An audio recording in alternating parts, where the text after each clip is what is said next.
നടനും രാഷ്ട്രീയക്കാരനുമായ വിജയ് ചിത്രം ജനനായകൻ പുനഃപരിശോധനയ്ക്കായി CPFC തിരഞ്ഞെടുപ്പ് കമ്മീഷൻ അയച്ചതായി സെൻസർ ബോർഡ്.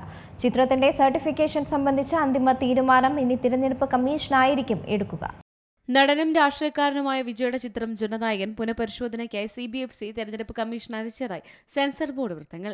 ചിത്രത്തിന്റെ സർട്ടിഫിക്കേഷൻ സംബന്ധിച്ച അന്തിമ തീരുമാനം ഇനി തെരഞ്ഞെടുപ്പ് കമ്മീഷനായിരിക്കും എടുക്കുകയെന്ന് അണിയറ പ്രവർത്തകർ പറയുന്നു. അതേസമയം ജനനായകന്റെ സർട്ടിഫിക്കേഷൻ പ്രക്രിയയെക്കുറിച്ച് സെൻസർ ബോർഡിൽ നിന്ന് ഇതുവരെ ഒരു അറിയിപ്പും ലഭിച്ചിട്ടില്ലെന്ന് തെരഞ്ഞെടുപ്പ് കമ്മീഷൻ അറിയിച്ചത്.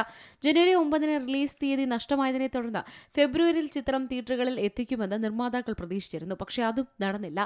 H. വിനോദ് സംവിധാനം ചെയ്ത KVN പ്രൊഡക്ഷൻസ് നിർമ്മിച്ച ജനനായകനിൽ വിജയ്, മമിത ബൈജു, പൂജ ഹെഗ്ഡെ, ബോബി ദിയോൾ, ഗൗതം വാസുദേവ് മേനോൻ, പ്രകാശ് രാജ്, പ്രിയമണി, നരേൻ എന്നിവർ പ്രധാന കഥാപാത്രങ്ങളെ അവതരിപ്പിക്കുന്നു. ഈ ബിഗ് ബഡ്ജറ്റ് ചിത്രം ജനുവരി 9 റിലീസ് ചെയ്യാൻ തീരുമാനിച്ചത് മുതൽ നിരവധി തടസ്സങ്ങളാണ് നേരിടുന്നത്.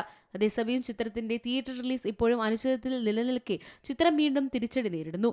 ആമസോൺ പ്രൈം വീഡിയോ ചിത്രത്തിനായുള്ള OTT കരാർ പിൻവലിച്ചതായി റിപ്പോർട്ട്.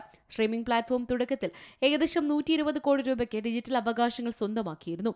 എന്നിരുന്നാലും ചിത്രം ഇപ്പോൾ സെൻസർ സർട്ടിഫിക്കേഷൻ നേടുമെന്നും തിയേറ്ററുകളിൽ എത്തുമെന്നും വ്യക്തതയില്ലാത്തതിനാൽ കരാർ റദ്ദാക്കിയതായി പറയപ്പെടുന്നു. Entertainment desk, C Malayalam news.